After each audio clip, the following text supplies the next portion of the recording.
गासैबो माहारियारि आफाद पलिटिकल पार्टीनि मोनसे आवाज मोनसे सिद्धांत मोनसे डिसिसन बयबो जातीयताबादनि थाखाय दिनै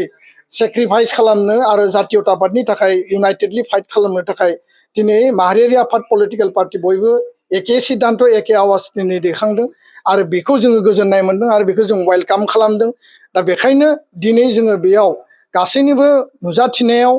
हांख्रायनायाव जिखिनि डिसिसन लाबाय बे डिसिसनखौ जोङो 11 तारिखआव इलेक्शन कमिशन अफ इन्डियानो 11टा बाजियाव आसामनि स्टेट इलेक्शन कमिशननि गेजेरजों भारतनि इलेक्शन कमिशन अफ इन्डियानो जों मेम'रेन्डाम हरगोन। दुलाराय बर' फरायसा आफादनि बानजायनायाव आरो हांख्रायनाय बायदि जिहेतु जोङो बे 6 दानाव जि बिसायख'थि आय'गा थांनाय 1 जानुवारिनिफ्राय आसामनि बिधान सभा आरो लकसभा दाफामनायनि जे खामानि मावदों बेखौ नोजोर बोनानै 7 जानुवारि 2023आवनो गासै माहारियारि आफाद राजखान्थि गौथुमफोरखौ जों हांख्रायदोंमोन काजलगाव चिराङाव आरो बेयाव सावरायनाय जादों। बिनि उनाव दुलाराय बर' फरायसा आफादा सुप्रिम कर्ट अफ इन्डियायाव 3 एप्रिल 2023आव जोङो रिट पिटिशन इन्टारलिकुटरी एप्लिकेशन जों फाइल खालामदों आरो बे रिट पिटिशन बायदियै 11 जुलाइ आरो 2 मेआव हियारिं जादों आर्गुमेन्ट जादों आरो भारतनि बिसायख'थि आयोग election commission of India Assam सरकार भारत सरकारखौ पार्टी रेस्पन्डेन्ट पार्टी खालामनानै बिथांमोननो नटिस अर्डार जारि खालामदों जे बिनि सायाव कमिशन भारत सरकार आसाम सरकारा सुप्रिम कर्टआव फैनानै बिनि सायाव गावबा गावनि रिप्रेजेन्टेशनखौ होनांगौ आरो बे नटिसखौ बिथांमोना मोनदों आरो दिनै 20 तारिख जुन बे ड्राफ्ट खसराया दिनै ओंखारबाय आरो ओंखारनायनि उनाव जों नुबाय जे जों दाबि होनाय क'क्राझार लकसभा समस्तिखौ एसटि लाखिनांगौ बिटिआरआव समस्तिखौ बांहोनांगौ दिनै 15टा समस्ति जों मोननो हादों। बे मोननै जि जोंनि दाबिमोन बेखौ कमिशना मानिना लानायनि थाखाय जों कमिशनखौ धन्यबाद बावदों। फारसेथिं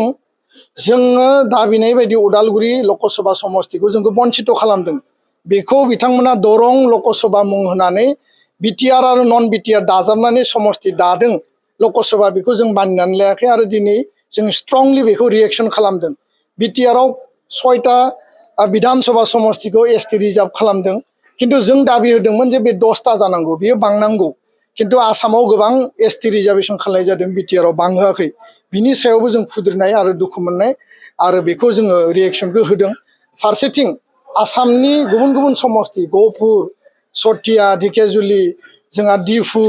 बा मरिगाव बा गुबुन गुबुन माने बिधान सभा समस्तियाव बर'खौ बोफ्लेनानै बर'खौ माइनरिटि खालामनानै माने जोंनि जि राजनितिक अधिकार जोंनि जि प्रभुत्वखौ माने बेखौ माने डेमेज खालामनानै बिथांमोना भाग भाग गुबुन गुबुन समस्तियाव राननानै होदों बिनि थाखायबो जोङो स्ट्रंलि रिएक्शन खालामदों आरो बे गासैबोखौबो लानानै दिनै दुलाराय बर' फरायसा आफादनि हांख्रायनाय बायदियै बर'नि माहारियारि आफादफोर बर' थुनलाइ आफाद आबोफ हारिमु आफाद college teacher association primary teacher association ex NDFB forum आरो जेसेबां दङ मोन 13 माने माहारियारि आफादफोर आरो लोगोसेनो बर'नि बिटिआरनि मैखोम पलिटिकेल रिजनेल जि पार्टी दङ UPPL आरो BPF बिनि मिरुनि गासैबो दैदेनगिरि जायफोर बिथांमोना रिप्रेजेन्टेशन हिसाबै फैदों बिथांमोना दिनै बाहागो लादों आरो जोंनि जि मोनसे दाबि दङमोन जोंनि जि मोनसे एजेन्डा दङमोन माहारिबाद माहारिनि थामोनथा रैखाथि राजखान्थियारि जि मोनथाय बिटिआरनि राजखान्थियारि जि 6 सिडिउलनि जि स्टेटासनि मर्यादा संबिधानिक जि अधिकार बेखौ स्टेटासखौ लाखिनांगौ आरो बिटिआरआवनो मोननै पार्लियामेन्टारि समस्ति दानांगौ बे गासैबो बाथ्राफोरखौ दिनै जों प्लेस खालामदों आरो गासैबो माहारियारि आफाद पलिटिकल पार्टीनि मोनसे आवाज मोनसे सिद्धांत मोनसे डिसिसन बयबो जातीयताबादनि थाखाय दिनै सेक्रिफाइस खालामनो आरो जातीयताबादनि थाखाय इउनाइटेडलि फाइट खालामनो थाखाय दिनै माहारियारि आफाद पलिटिकल पार्टी बयबो एखे सिद्धांत एखे आवाज दिनै दैखांदों आरो बेखौ जोङो गोजोननाय मोनदों आरो बेखौ जों वेलकाम खालामदों। दा बेखायनो दिनै जोङो बेयाव गासैनिबो नुजाथिनायाव हांख्रायनायाव जिखिनि डिसिसन लाबाय बे डिसिसनखौ जोङो 11 तारिखआव इलेक्शन कमिशन अफ इन्डियानो 11टा बाजियाव आसामनि स्टेट इलेक्शन कमिशननि गेजेरजों भारतनि इलेक्शन कमिशन अफ इन्डियानो जों मेम'रेन्डाम हरगोन आरो जोंनि मुल दाबिया जाबाय जे उदालगुरिखौ लकसभा दानांगौ क टार्मिनास मोनद' बिधान सभा समस्तिखौ लानानै उदालगुरि लकसभा 2 नम्बराव एसटी समष्टिखौ बिटिआरआव बारायनांगौ आरो रिजार्भेशनखौ बारायनांगौ आरो 3थियाव जाबाय आसामनि समष्टिफोराव बोफ्लेनानै बायफ्लेहोनानै बेखौ माने डिसरिगार्ड खालामनाय डिसमेन्टेल खालामनायखौ गथा दोननानै जोंनि राजनीतिक भबिष्यतखौ जोङो थिक खालामनांगौ आरो बेखायनो